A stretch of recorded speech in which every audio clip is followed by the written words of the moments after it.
I rarely keep review guitars.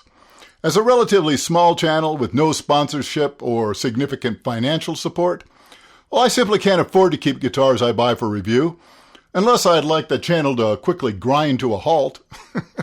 But occasionally, after having sold a personal guitar for whatever reason, well, I might consider replacing it. And that brings us to today's topic: why I chose to hang on to one of my recent review guitars. Stick around.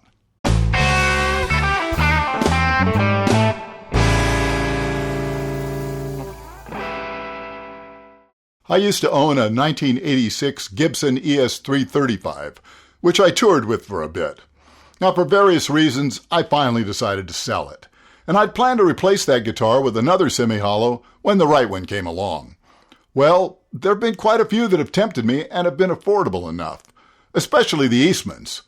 I hadn't really considered an Epiphone at all, but I recently made videos featuring two rather impressive, identically priced premium Epiphone semi-hollows, the inspired by Gibson custom ES355 and the 150th anniversary Sheraton. I have to say I was all but certain I'd keep the ES355. It was easily one of the most impressive modern Epiphones I'd ever played. Now, like the Eastmans, it featured top-quality electronics and hardware, a single-piece neck, and with its ebony fingerboard and great out-of-the-box playability, well, I was just about sold. I used it for a couple of live shows and it sounded great and felt truly legit in every way.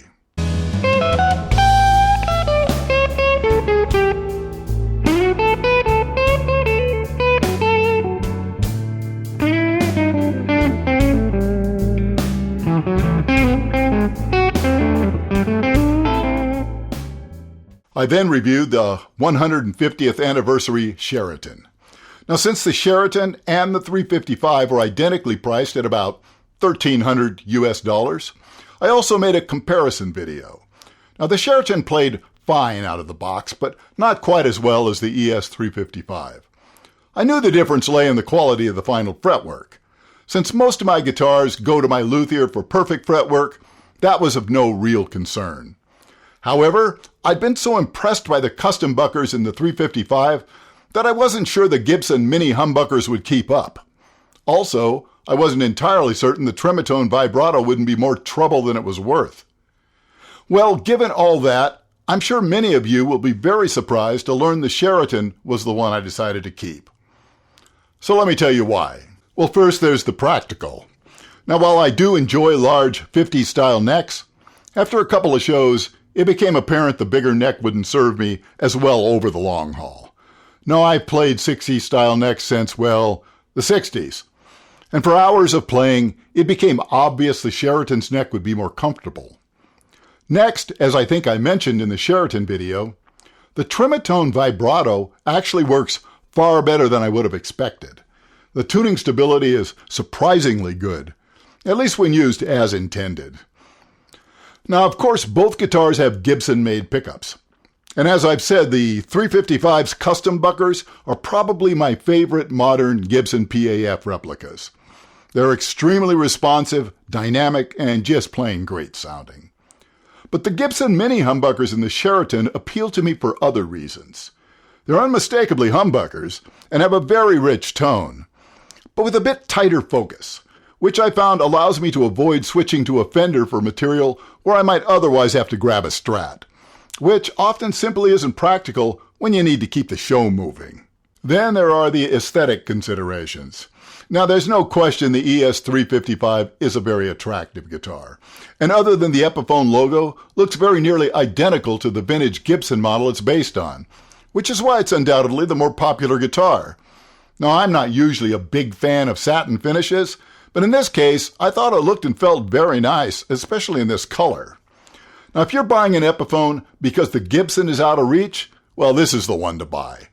I played and owned many Gibsons from the early 60s up to the present, and after some real-world time with this Epiphone, I'd say it holds up very well. But at the end of the day, I concluded that for me, if the quality is equal, and it is, I'd rather have an Epiphone that's a reissue of an actual vintage Epiphone model than an Epiphone that's a Gibson copy with an Epiphone logo. Now, that's just me, and of course I'm in the minority. But I grew up around vintage Epiphones long before they became Gibson's offshore manufactured budget line.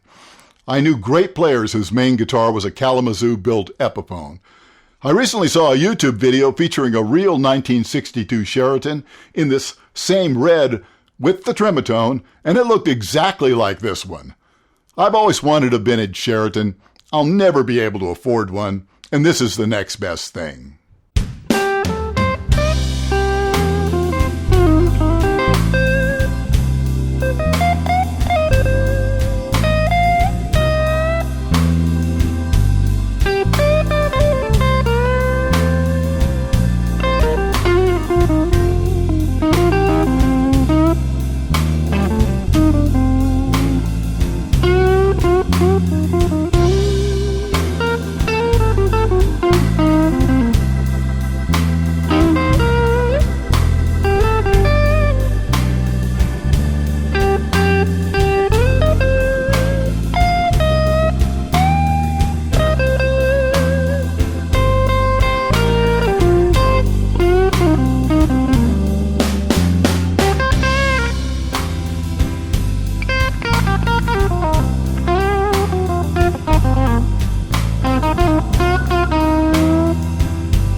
Now, I mentioned the 355 played a little better right out of the box.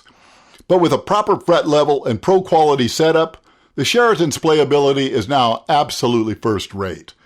And the only modification made was the addition of a Tone Pros bridge. The original bridge had a slight rattle, and my luthier tells me even the original Gibson ABR1 bridges are prone to the same thing. So he suggested I go with the Tone Pros, and I'm very happy I did.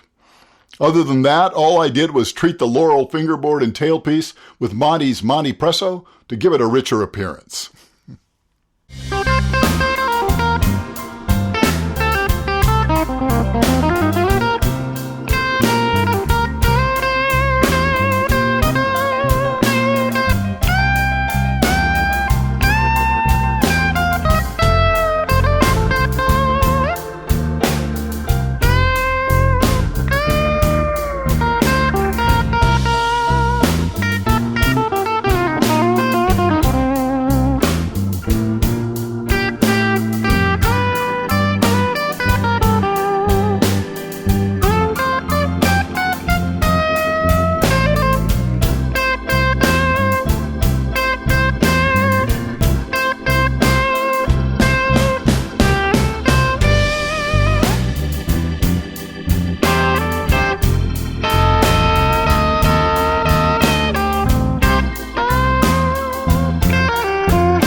Well, I hope you found this interesting.